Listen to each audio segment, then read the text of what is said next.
Infrastructure తీసుకుంటే ఒక నాయకుడు చెప్తాడు నేషనల్ హైవేకి ఎంత ఖర్చు అవుతుంది కిలోమీటర్కి, ఇక్కడ ఎందుకు ఎంత ఖర్చు అవుతుంది అంటారు. నేషనల్ హైవేలో కేవలం రోడ్లు వేస్తారండి. ఎక్కడైతే టౌన్ వస్తుందో విలేజ్ అక్కడ స్ట్రీట్ లైట్ వేస్తారు ఆ పార్ట్ వరకు. నేషనల్ హైవేలో కేవలం రోడ్డు వేసేది. ఎక్కడైతే విలేజ్లు వస్తాయో, టౌన్స్ వస్తాయో, మేజర్ టౌన్స్ అటు ఇటు ఉంటాయో, సర్వీస్ రోడ్లు వస్తాయో అక్కడ కొద్దిగా లైట్లు వేస్తారు. ఈ మధ్య అటుపక్క ఇటుపక్క వర్షం వస్తే నీళ్లు పోవటానికి అంటే జారిపోకుండా పక్కన అక్కడక్కడ కెనాల్స్ కడుతున్నారు. కానీ అమరావతి క్యాపిటల్ సిటీ కాదండి. ఇక్కడ ప్రజలు నివసించే ప్లేస్లో ఇది ఒక టౌన్షిప్, ఇంటర్నేషనల్ స్టాండర్డ్లో చేస్తున్నాం.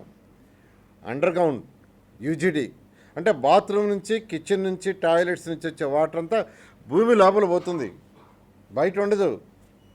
దోమల్ని నగరం కావాలి అంటే మీరు డెవలప్డ్ కంట్రీస్ ఎక్కడైనా తీసుకోండి, 100% యూజీడీ ఉంటుంది. ఈరోజు క్యాపిటల్ సిటీ మొత్తం 100% యూజీడీ పెట్టాం. తర్వాత ఏదైతే యూజీడీలో వాటర్ వస్తుందో ఆ వాటర్ని రీయూజ్ చేయడానికి మళ్ళీ పైపులు వేస్తారు, అవి కూడా యూజీడీ కిందే. వర్షాకాలం నీళ్ళు వస్తే పోయేదానికి ఓపెన్ డ్రైన్స్ కాదండి, అవి కూడా డ్రైన్సే. ఎలక్ట్రికల్ లైన్స్ అన్నీ భూమి లోపలే, టెలిఫోన్ లైన్స్ అన్నీ భూమి లోపలే, గ్యాస్ లైన్స్ భూమి లోపలే. ఇట్లా ఇక్కడ ఇన్ఫ్రాస్ట్రక్చర్ వేరు. మీరు నేషనల్ హైవేతో పోల్చడానికి లేదు. నేషనల్ హైవేలో కేవలం రోడ్డు వేస్తారు. ఎక్కడన్నా టౌన్ వస్తే అక్కడ కొద్దిగా లైట్లు వేస్తారు.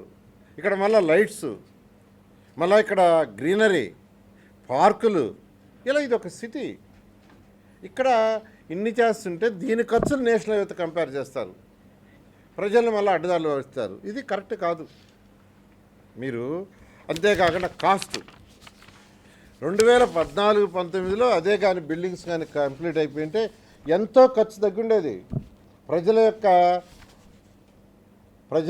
ప్రజలకు ఎంతో సేవ్ అయ్యిండేది.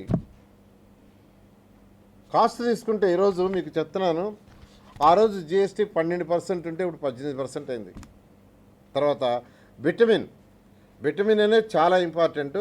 విటమిన్ టన్నుకి 24,470. 2014-19లో టెండర్ పిలిచినప్పుడు విటమిన్ టన్నుకి 24,470. ఈరోజు 44,862 రూపాయలు, అంటే 83.33% పెరిగింది.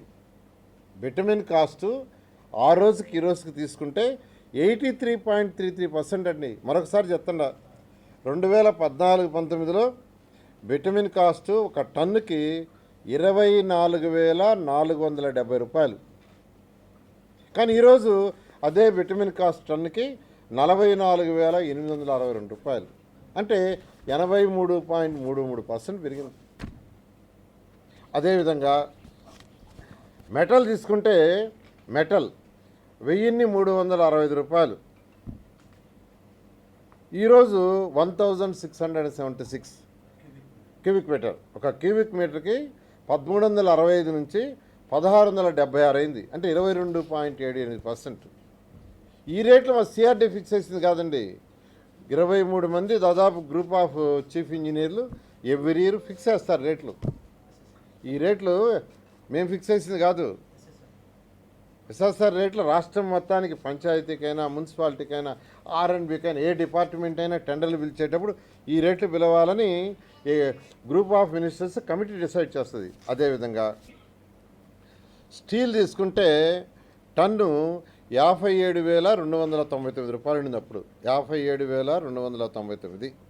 ఇప్పుడు 80,234, 80,234 ఇప్పుడు, అంటే 40.03% పెరిగింది. అదేవిధంగా జిప్సమ్ సీలింగ్ తీసుకుంటే 1,042 రూపాయలు ఉండింది అప్పుడు, 1,042 స్క్వేర్ మీటర్కి. ఈరోజు అదే 1,339, 28.50. ఎర్త్ వర్క్ తీసుకుంటే క్యూబిక్ మీటర్కి 108 రూపాయలు ఉండింది, ఇప్పుడు 141 రూపాయలు 50 పైసా, అంటే 31.0% పెరిగింది. ఈ విధంగా ఏదైతే చీఫ్ ఆఫ్ ఇంజనీర్స్ కమిటీ ఇచ్చిందో రాష్ట్రంలో అన్ని డిపార్ట్మెంట్ ఫాలో కావాలో దాని ప్రకారం వేసాం. అందులో ఐటమ్ రేట్ ఇచ్చింది. ఒక్కొక్కటి 83% పెరిగినాయి, 63% పెరిగినాయి, 22% పెరిగినాయి, 40% పెడితే దీనివల్ల అదే కానీ 14-19లో ఏదైతే మేము టేకప్ చేసి 48,000 కోట్లకి టెండర్లు ఇచ్చామో అవి పూర్తి చేస్తుంటే ఈ కాస్ట్ పెరిగేది కాదు. ఇవన్నీ మీరు చేసిన అవకతవకల వల్ల కొంత కాస్ట్ కూడా పెరిగింది. ఆ తప్పంతా మీదే, మాది కాదు. కానీ ప్రజలకి కాస్ట్ ఎక్కువ ఇచ్చేశారు, ఒకే వర్గానికి ఇచ్చారు. అక్కడ ఒక వర్గానికి లేదండి, ఎంతోమంది చేస్తున్నారు. ఎవరికి మనం నామినేషన్ మీద ఇలా అమరావతిలో వర్క్స్ ఎవరికి నామినేషన్ మీద వేయలేదండి. అన్ని టెండర్లు పిలిచాం. టెండర్లు కూడా నేషనల్ లెవెల్, ఇంటర్నేషనల్ లెవెల్ ఎవరైతే వర్క్ చేస్తారో వాళ్ళకి ఎలిజిబిలిటీ వచ్చేందుకు ఇచ్చాం.